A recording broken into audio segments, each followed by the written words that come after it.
In 1949, Oldsmobile engineers dropped a high-compression V8 into a lightweight body and accidentally invented an American obsession.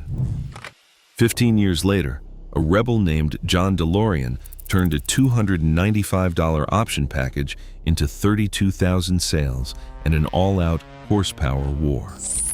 This is the story of the American muscle car, from the moment it was born to the moment Detroit was told it had to die.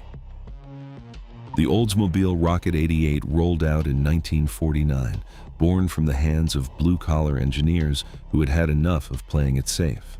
They took Oldsmobile's new 303 cubic inch V8, an engine meant for the plush 98, and wedged it into the lighter, stripped-down 88 body. The result was more than a car, it was a challenge to the status quo. With 135 horsepower and a deep well of torque, the Rocket 88 wasn't just quick for its time, it was untouchable on the streets and the track. Returning veterans, many with grease under their fingernails and a taste for speed, found in the Rocket 88 a machine that matched their restless energy. Dealers leaned into the excitement, offering performance parts straight from the factory. The Rocket's high-compression overhead valve design, championed by Charles Kettering, delivered both power and efficiency, a rare combination in the post-war years. At around 4,000 pounds, the 88's lighter frame made every one of those 135 horses count. In 1950, the Rocket 88 stormed NASCAR, taking 8 victories out of 10 races. That season lit a fire under Detroit, proving that the formula, big engine, light body, wasn't just a fluke, it was a blueprint. The Rocket 88's roar echoed far beyond the oval, inspiring a generation of hot rodders and dreamers. Here was proof that American muscle was more than marketing. It was a rebellion built from steel, sweat, and a refusal to settle for ordinary. John DeLorean wasn't interested in following the rules. In 1963, while GM brass clung to their corporate ban on big engines in mid-sized cars, DeLorean and his Pontiac crew found a loophole. Instead of launching a separate performance model, they bundled the 389 cubic inch V8 as a $295 option package on the mild-mannered Tempest Le Mans. Suddenly, a family car could be ordered with up to 348 horsepower if you checked the box for tri-power, 3 hungry carburetors feeding a deep-breathing V8. The GTO wasn't just fast, it looked the part, with hood scoops, redline tires, and a badge that borrowed swagger straight from Ferrari. Pontiac's sales manager, Frank Bridge, didn't buy the hype. He capped initial production at 5,000 units, certain the youth market wouldn't bite. But the GTO hit showrooms in late 1963 and exploded every expectation.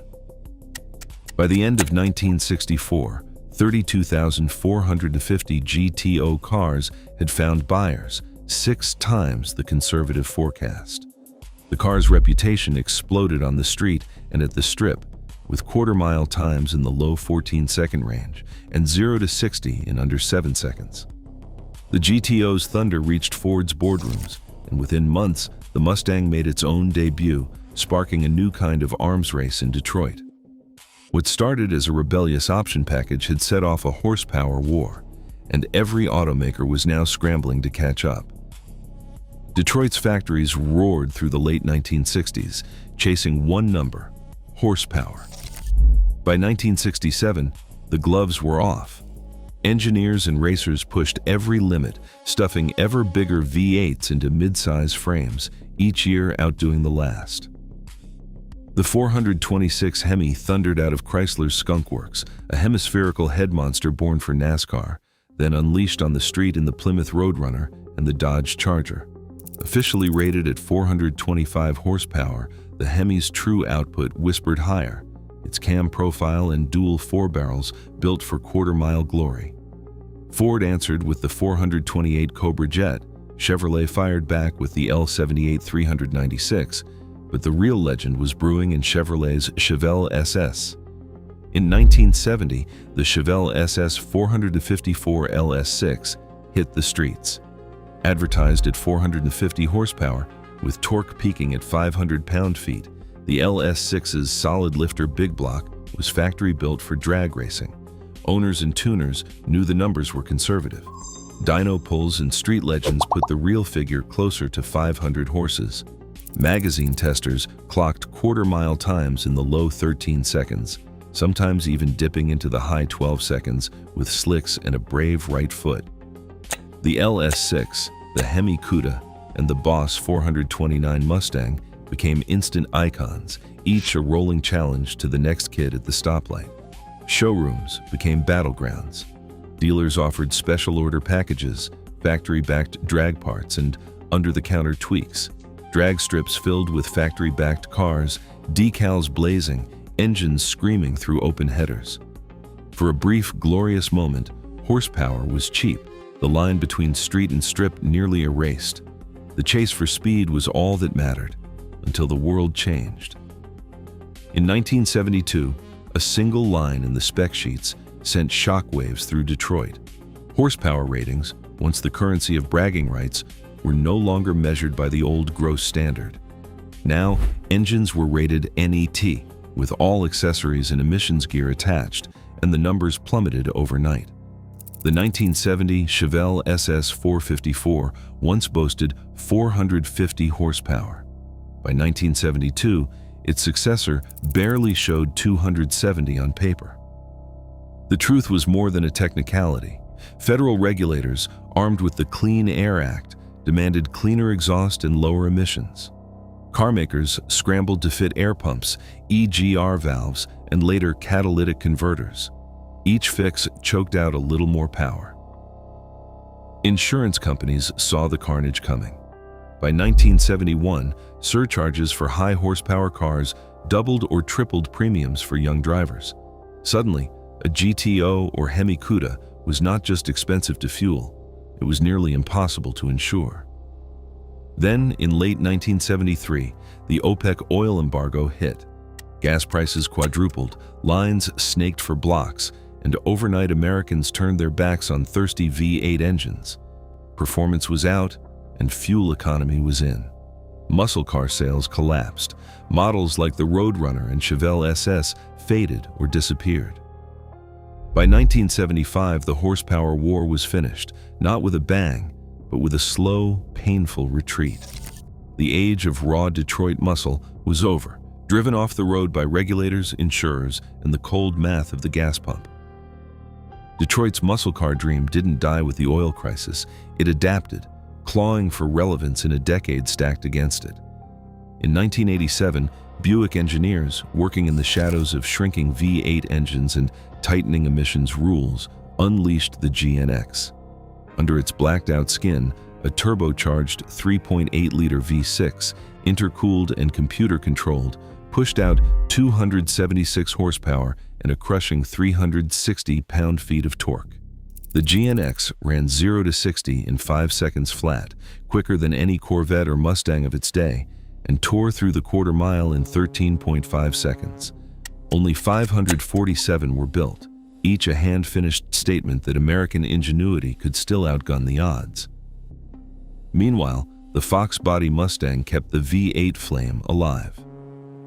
Lightweight and affordable, its 5.0-liter engine gave working-class gearheads just enough rumble and power to keep the burnout culture alive.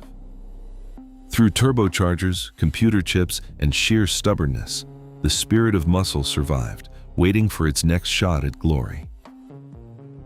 Dodge's SRT engineers didn't just bring muscle back, they set it on fire. In 2015, the Challenger Hellcat rolled off the line with 707 horsepower, a number that sounded like a dare. Supercharging wasn't new, but here it was, factory-warranted mayhem, with a 2.4-liter blower cramming air into a 6.2-liter Hemi 5.8. Launch control, line lock, and electronic nannies let anyone light up the rear tires at will. The Hellcat's numbers weren't just for brochures, they translated to 11-second quarter miles and a soundtrack that rattled windows for blocks. But Detroit wasn't finished.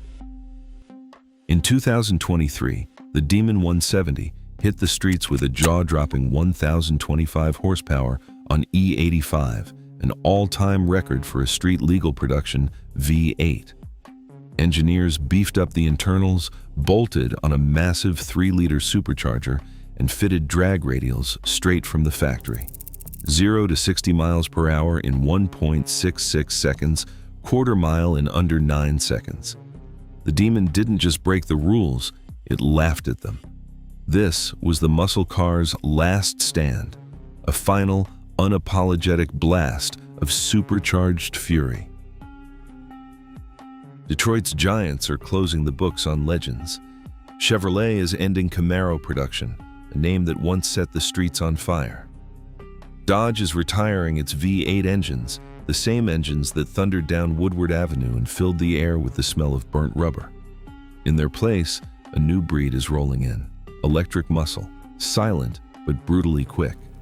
Electric vehicles like the Mustang Mach-E and the Charger Daytona SRT promise instant torque, launching from 0 to 60 in the blink of an eye.